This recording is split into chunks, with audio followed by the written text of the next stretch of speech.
Hello everyone, की for learning social science में आपका स्वागत है। और इस वीडियो में हम देखेंगे क्लास 8 चैप्टर नंबर 4 एग्रीकल्चर से रिलेटेड क्वेश्चन आंसर। तो क्वेश्चन फर्स्ट है, आंसर द फॉलोइंग क्वेश्चन। यहाँ कुछ क्वेश्चन दे रखे हैं जिनके हमें आंसर देने। फर्स्ट है, व्हाट इज एग्रीकल्चर। तो एग्रीकल्चर क्या है? आंसर है, agriculture is the primary activity that involves the cultivation of crop, fruits, vegetables, flowers and rearing of livestock. तो आंसर है कि एग्रीकल्चर एक प्राइमरी एक्टिविटी है जिसमें cultivation of crops, fruits, vegetable, flowers. It means agriculture में किसका? Crop का, fruits का और वेजिटेबल्स इनका और फ्लावर्स इनका क्या किया जाता है? कल्टीवेशन किया जाता है, इनकी खेती की जाती है। और इसके अलावा रेयरिंग ऑफ लाइव स्टॉक यानी पशुपालन भी एग्रीकल्चर में इंक्लूडेड है। Second, name the factors influencing agriculture. तो कौन से ऐसे फैक्टर्स हैं जो कि एग्रीकल्चर को इन्फ्लुएंस करते हैं यानी प्रभावित करते हैं? तो factors influencing agriculture include the topography of soil and climate. तो एग्रीकल्चर को इन्फ्लुएंस करने वाले जो फैक्टर्स हैं वो है टोपोग्राफी यानी स्ट्रक्चर ऑफ द सॉइल, जो भी सॉइल का स्ट्रक्चर हो वो, और दूसरा है क्लाइमेट कि वहां का क्लाइमेट कैसा है। ठीक है, इन चीजों पर डिपेंड करता है कि एग्रीकल्चर कैसा और किस जगह पर किस तरह का एग्रीकल्चर करना है। ठीक है, नेक्स्ट है, what is shifting cultivation, what are its disadvantages. तो कहा है शिफ्टिंग कल्टीवेशन क्या है और इनके क्या डिसएडवांटेजेस हैं। तो आंसर है, shifting cultivation is the type of farming in which agricultural activities are shifted from one field to another when the fertility of soil of the former is diminished। तो ये कह रहे हैं कि शिफ्टिंग कल्टीवेशन एक ऐसा farming का type है यानी इस तरह से फार्मिंग की जाती है कि उसमें जो एग्रीकल्चरल एक्टिविटीज हैं उसे शिफ्ट कर दिया जाता है तब जबकि फील्ड क्या हो गई है, अब फर्टाइल नहीं रह गई है। ठीक है, मान लो हमने एक यहां पर फील्ड है ये, तो हमने यहां पर इसे क्या कर दिया? कल्टीवेशन किया, यहां पर चीजें उगाई। अब धीरे धीरे इसके न्यूट्रिएंट्स खत्म हो गए यहां से, तो हमने इसे शिफ्ट कर दिया, यहां इसे छोड़ दिया और इसमें एग्रीकल्चर करना शुरू कर दिया। तो प्लॉट को हमने क्या कर दिया या फील्ड को हमने बदल दिया। तो इस तरह की जो एग्रीकल्चर है या इस तरह की फार्मिंग को हम क्या कहते हैं? शिफ्टिंग एग्रीकल्चर कहते हैं। शिफ्ट हो जाते हैं हम। ठीक है, तो यहां पर फर्टिलिटी क्या है? डिमिनिश हो गई, हमने यहां उगाया, फिर जब यहां खत्म हो गई तो हमने इसे छोड़ करके यहां चले गए। इस तरह के एग्रीकल्चर को शिफ्टिंग एग्रीकल्चर या शिफ्टिंग कल्टीवेशन कहते हैं। अब इसके डिसएडवांटेजेस क्या हैं? सबसे पहले डिफॉरेस्टेशन। डिफॉरेस्टेशन मतलब जंगलों की कटाई। तो यहाँ जंगल पहले होंगे, अब हमने क्या कर दिया? इस जगह से जंगल को साफ कर दिया और फिर यहाँ पर एग्रीकल्चर करना शुरू किया। तो यहाँ हम खेती करने के लिए जंगलों को काट रहे हैं। ठीक है, नेक्स्ट क्या है? नेक्स्ट है सॉइल इरोजन। यहाँ पर हमने प्रिपेयर किए जो फील्ड वो उसमें से हमने जंगल काट दिए और जंगल काटने के कारण क्या होना शुरू हो गया? सॉइल इरोजन हो गया। ऑब्वियस सी बात है क्योंकि जंगल सॉइल इरोजन को रोकते हैं, पर जब हमने यहाँ से जंगल को ही खत्म कर दिया तो जो सॉइल इरोजन है वो होगा। डिफॉरेस्टेशन के कारण उसका कंसीक्वेंस जो है वो सॉइल इरोजन। ठीक है, नेक्स्ट है स्मॉल पैचेस फॉर कल्टीवेशन। तो यहाँ कल्टीवेशन के लिए, खेती के लिए स्मॉल पैचेस लिए जाते हैं, मतलब छोटी छोटी जमीन के टुकड़ों पर खेती की जाती है। तो ये भी एक डिसएडवांटेज है क्योंकि हम स्मॉल पैचेस पर लार्ज स्केल में खेती नहीं कर सकते। और नेक्स्ट है not sufficient for feeding a large population. ये बेसिकली ऐसी एग्रीकल्चर है जिसमें हम लार्ज एरिया नहीं कल्टीवेट करते हैं। तो ये क्या है? बहुत बड़ी पॉपुलेशन के लिए सफिशिएंट नहीं है।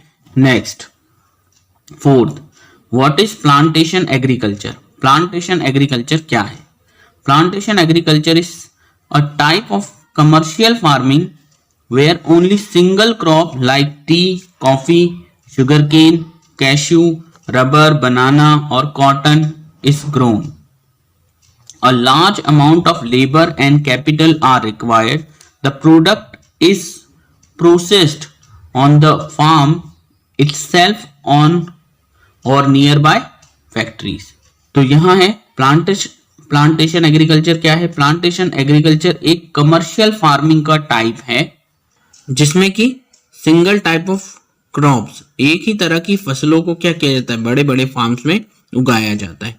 इसमें जैसे है tea, coffee, sugar cane, cashew, rubber, banana, cotton, जो बेसिकली क्या है कैश क्रॉप्स कहलाती हैं। बड़े बड़े इसमें फार्म रहते हैं और उसमें एक ही तरह की क्रॉप लार्ज स्केल पर बोई जाती है, उसे हम प्लांटेशन एग्रीकल्चर कहते हैं। इसमें large amount of labour and capital R required. इसमें बहुत बड़ी संख्या में लेबर की जरूरत होती है और कैपिटल यानी पैसा भी बहुत खर्च होता है। The product is processed on the farm itself on nearby factories. इसका मतलब है जो प्रोडक्ट प्रोसेस किया जाता है वो या तो वहीं फार्म पे या फिर नियर बाय कहीं पास में ही लगाई गई फैक्ट्री पर प्रोसेस किया जाता है। ठीक है। नेक्स्ट है fifth, name the fibre crops and name the climatic condition required for their growth. तो क्वेश्चन में कह रहे हैं फाइबर क्रॉप्स के नाम बताइए और उन्हें ग्रोथ करने के लिए यानी उगाने के लिए किस किस तरह की क्लाइमेटिक कंडीशंस होनी चाहिए वो बताइए। तो आंसर है two major fibre crops are jute and cotton. दो मेजर फाइबर क्रॉप्स जो हैं वो हैं जूट और कॉटन। और इनकी अब climatic condition, jute grows well on an alluvial soil and requires high temperature, heavy rainfall and humid climate for its growth. तो यहाँ कह रहे हैं अगर जूट को आपको उगाना है तो वहां पर एल्यूवियल सॉइल यानी उसे एल्यूवियल सॉइल में उगाया जा सकता है। हाई टेम्परेचर होना चाहिए वहां का, ज्यादा रेनफॉल हैवी रेनफॉल हो और क्लाइमेट जो है वो ह्यूमिड होना चाहिए यानी हवा में पानी की मात्रा ज्यादा होनी चाहिए। ऐसी जगह पर इसे उगाया जा सकता है। फिर दूसरा है कॉटन। तो cotton needs high temperature, light rainfall and bright sunlight for its proper growth. यहाँ का है कॉटन के लिए यानी कॉटन को उगाने के लिए ज्यादा टेम्परेचर की जरूरत है, लाइट रेनफॉल यानी कम रेनफॉल होनी चाहिए उस जगह पर, ब्राइट सनशाइन तो जो सनशाइन है वो ज्यादा होनी चाहिए ताकि इसकी प्रॉपर ग्रोथ हो सके। ठीक है। अब नेक्स्ट है tick the correct answer.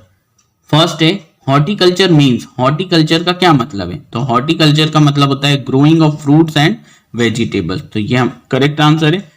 Fruits और वेजिटेबल्स को उगाना क्या कहलाता है? हॉर्टिकल्चर कहलाता है। नेक्स्ट है golden fibre refers to. Golden fibre किसे रिफर करता है? तो वो है जूट को। तो जूट को हम क्या कहते हैं? गोल्डन फाइबर कहते हैं। ठीक।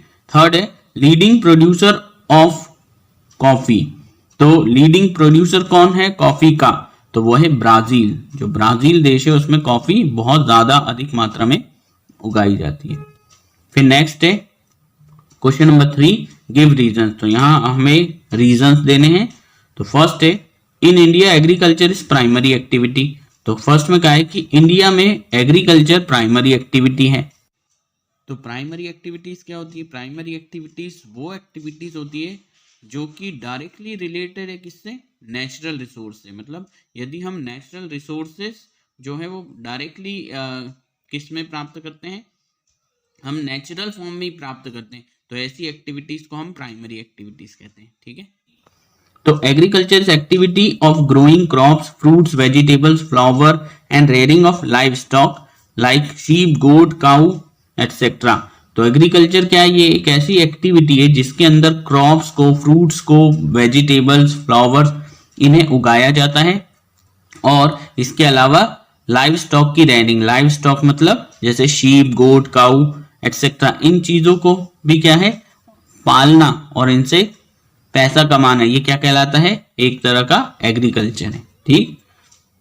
It is a primary activity since it directly involves the natural resources. ये एक प्राइमरी एक्टिविटी है क्योंकि ये सीधे नेचुरल रिसोर्सेज को इन्वॉल्व करती है। क्योंकि हम बात कर रहे हैं एग्रीकल्चर की। एग्रीकल्चर संबंधित है या तो पौधे उगाने से या फिर लाइव स्टॉक से। In India a huge number of people derive the activity from their ancestors. अगर हम बात करें अपने इंडिया की तो बहुत सारे जो लोग हैं वो क्या कर रहे हैं? एग्रीकल्चर में इन्वॉल्व हैं। और कब से इन्वॉल्व हैं? क्योंकि उनके एंसेस्टर्स भी जो उनके माता पिता, उनके दादा दादी, वो सब इसी में ही इन्वॉल्व थे। तो वो उसी चीज को सीखे और वो आज भी क्या कर रहे हैं, एग्रीकल्चर ही कर रहे हैं। तो इसीलिए लार्ज स्केल में हमारे देश में आज भी क्या होता है, एग्रीकल्चर है हो रहा है। ठीक, due to lack of literacy in general farmers prefer agriculture since they acquire the required skill from their ancestors and so feel comfortable with it. क्योंकि हमारे देश में लिटरेसी की कमी है, इसीलिए जनरली क्या है, हमने शुरू से ही फार्मिंग की है। हमारे जो दादा दादे परदादा ये सब जो हैं एंसेस्टर्स हैं वो एग्रीकल्चर से ही जुड़े अधिकतर लोगों में। तो उनको जो नॉलेज आया, उनकी जो स्किल है वो भी क्या है, वही है, उन्होंने वही चीज सीखी। इसीलिए वो आज भी क्या कर रहे हैं, एग्रीकल्चर ही कर रहे हैं, क्योंकि अभी उन्हें कंफर्टेबल वही लगता है। भाई जो उनके शुरू से उन्होंने बचपन से देखा है वही चीज उनको आती है, इसीलिए वो कंफर्टेबल है। ठीक है, इसीलिए क्योंकि large number of people involve in agricultural activities in India, therefore हम ये कहेंगे कि एग्रीकल्चर जो है वो इंडिया में प्राइमरी एक्टिविटी है। ठीक है, अब नेक्स्ट क्या है, नेक्स्ट है different crops are grown in different region. यहाँ का है डिफरेंट डिफरेंट क्रॉप्स जो है वो डिफरेंट रीजन्स में उगाई जाती हैं, इसका क्या कारण है। Different crops are grown in different regions because of different conditions found in different regions as different topography, different soil, different climate, different lifestyle of the people in different regions। तो different crops जो होती हैं different region में क्यों बोई जाती है, इसके various factors हैं, जैसे कि soil है ना, वहाँ की topography, वहाँ की climatic condition। कई ऐसी crops होती हैं जिनको कि ज्यादा पानी की जरूरत होती है, कई ऐसी क्रॉप्स हैं जिनको कि कम पानी की जरूरत है। कोई ऐसे रीजन में होगी जहां पर कि क्या है, काली मिट्टी हो, कोई जहां पर लाल मिट्टी हो, एल्यूवियल सॉइल हो। इस तरह से बहुत सारे फैक्टर्स हैं जिस पर निर्भर करता है कि कौन सी फसल कहाँ उगाई जाएगी। ठीक है, तो यहाँ पर जो हमारे 4 फैक्टर्स दिए हैं वो पढ़ते हैं इसको। तो अब फर्स्ट है कि टोपोग्राफी है ना, तो जो सॉइल का जो हमारे अर्थ का स्ट्रक्चर है उस पर डिपेंड करेगा। दूसरा है डिफरेंट सॉइल्स, उन जो सॉइल है अलग अलग सॉइल में अलग अलग फसलें बोई जा सकती है। डिफरेंट क्लाइमेट, किस जगह का क्लाइमेट कैसा है, किसी को सनशाइन की जरूरत होती है, किसी को पानी की ज्यादा जरूरत होती है। इस तरह से डिफरेंट डिफरेंट क्लाइमेट, जिस जगह पर कहीं पर बहुत बार वर्षा होती है कहीं नहीं होती, तो उसके हिसाब से वहां की फसलें बोई जाती है। फिर different lifestyle of the people in different region, जो डिफरेंट डिफरेंट लाइफ स्टाइल है पीपल के, उस पर भी डिपेंड करता है कि वहां की जो फसलें हो वो किस तरह की है, वहां जो क्रॉप्स हैं वो किस तरह की बोई जाएगी। तो इस तरह से ये फैक्टर्स हैं जिस पर डिपेंड करता है कि क्यों डिफरेंट क्रॉप्स डिफरेंट रीजन में बोई जाती है। ठीक, फिर नेक्स्ट आ जाते हैं, जो 4th क्वेश्चन है वो है डिस्टिंग्विश बिटवीन द फॉलोइंग।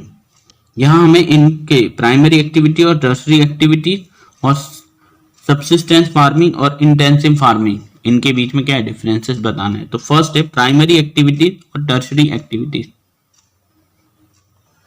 तो प्राइमरी एक्टिविटी क्या है, primary activities those activities which depend directly on the natural nature for extraction of resources are called primary activities. तो ऐसी एक्टिविटीज जो कि डायरेक्टली किससे रिलेटेड है, एक्सट्रैक्शन ऑफ नेचुरल रिसोर्सेज, जिसमें कि नेचुरल रिसोर्सेज को डायरेक्टली एक्सट्रैक्ट किया जाता है या निकाला जाता है या उसे उगाया जाता है। ठीक है, उन एक्टिविटीज को क्या कहते हैं, प्राइमरी एक्टिविटीज कहते हैं। तो नेचुरली हमें क्या है, जो भी चीज मिलेगी, जैसे कि एग्रीकल्चर करें तो नेचर से हमें क्या है, पौधे मिलेंगे, फसलें मिलेंगी, वो तो नेचुरल चीजें हैं। तो एक तरह से एग्रीकल्चर क्या है, प्राइमरी एक्टिविटी। माइनिंग, माइनिंग में हम क्या करते हैं, मिट्टी को खोदते हैं खदानों में से और उसके अंदर से फिर किसी चीज को एक्सट्रैक्ट करते हैं। ठीक है, तो ये भी तो नेचुरल ही मिलता है हमको, हम नेचुरल किसी चीज को, मिट्टी तो नेचुरली उसको खोद करके किसी चीज को निकाल रहे हैं, तो ये क्या है प्राइमरी एक्टिविटी। फिशिंग, फिशिंग जो है लाइव स्टॉक, तो हम क्या करते हैं, फिश को डायरेक्टली फिश को उसी फॉर्म में पकड़ते हैं, यानी नेचुरल फॉर्म में ही पकड़ लेते हैं, ये होती है प्राइमरी एक्टिविटी। ठीक है, इसमें फिर टर्शरी है, हालांकि इसके बाद होती है सेकेंडरी। सेकेंडरी वो जिसमें प्राइमरी से प्राप्त कोई सी भी जो चीज है उसका रूप परिवर्तित करके उसे ज्यादा यूजफुल बनाया जाता है। ठीक है, फॉर एग्जाम्पल मैं ऐसे बताऊं कि अगर हमने एग्रीकल्चर किया, मान लो आम उगाए हमने, ठीक है, और मैंगो को क्या कर लिया, मैंगो से हमने फ्रूटी बनाई, ठीक है।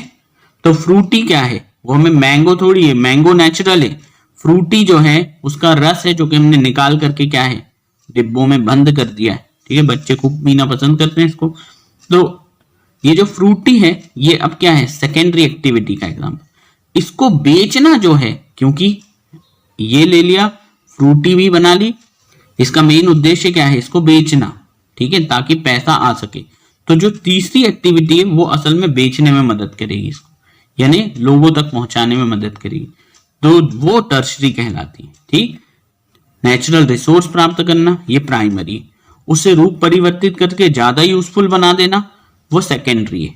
और टर्शरी क्या है, इसको जो बना लिया है इसको लोगों तक पहुंचाना और उसे कंज्यूमर तक पहुंचा करके यूज करवाना, ये क्या है, टर्शरी है। तो इसमें बहुत सारी चीजें आ जाएगी, जैसे ट्रांसपोर्ट है, जो प्रोडक्ट बनाया है उसे एक जगह से दूसरी जगह यानी शॉप्स तक लेकर के जाना ताकि वहां से बेचा जा सके उसे। तो टर्शरी एक्टिविटी क्या है, those activities which provide support to primary activities and also secondary activities through their service. तो अब ऐसी एक्टिविटी जो कि प्राइमरी और सेकेंडरी एक्टिविटीज को क्या करती है, सपोर्ट करती है, कैसे, सर्विस प्रोवाइड करके। मैंने बताया जैसे मैंगो ले लिया, ये अब इसे ट्रांसपोर्ट करके दूसरी जगह तक भेजा जाएगा, यहां पर उन्हें बेचा जाएगा। तो इस तरह से इसके बाद की एक्टिविटी, मैंगो उगाना, फैक्ट्री में इसको फ्रूटी बनाना, और इस फ्रूटी बन जाने के बाद जो भी एक्टिविटीज होगी लोगों तक पहुंचाने के लिए, वो सब टर्शरी एक्टिविटीज कहलाएगी, ठीक है, सर्विस प्रोवाइड करेंगे।